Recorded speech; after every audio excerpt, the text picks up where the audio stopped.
Hi everyone, it's Donna from Little Spaceman Papercrafts, and this is the first in our next 7-day spring/Easter non-traditional YouTube card hop. And the list of all the participants will be in the description bar below with their YouTube video links. So I decided to make a card, and I've got a piece of watercolour paper, and I'm just using my embossing buddy there just to remove any static. I've cut some masks out, and I'm going to just stamp and emboss in clear embossing powder. So I'm using VersaFine ink, and I'm just stamping with clear embossing powder because I'm going to be using my Zig Clean Colour Real Brush markers to colour these in. So all I'm doing there is just stamping, then embossing each flower individually. Then anything that you want to show at the back is what you would mask off. So I've got masks for all the stamps. I do end up using them all, I believe, apart from the smallest leaf, I think.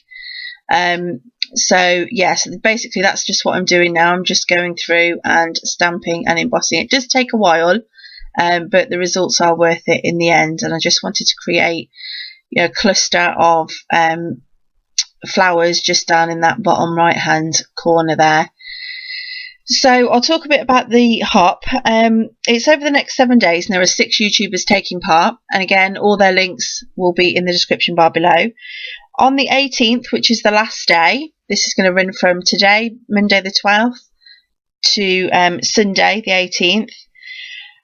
When you've watched the last video on the 18th, there'll be a blog post created on Create at Home with G.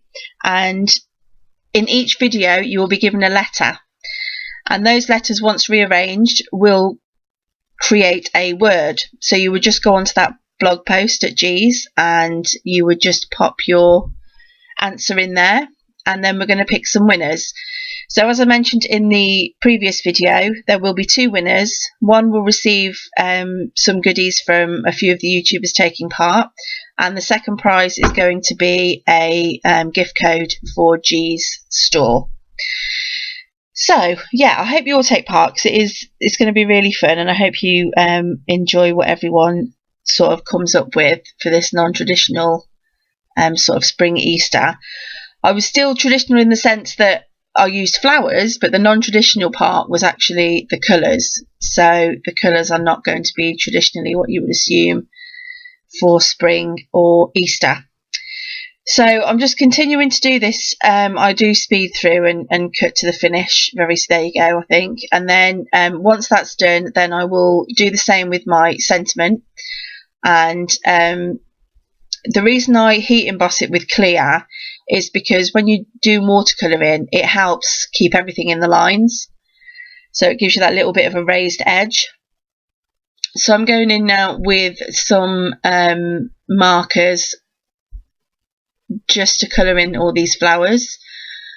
This is sped up quite fast actually. It did take me probably about half an hour to colour it in. And I was just thinking non-traditional sort of spring colour, so I wanted to stay away from pastel colours, apart from the one that I used for the background, which you'll see in a minute. And just still wanted to make them bright and vibrant, but not using the traditional sort of pastel spring Easter type colours.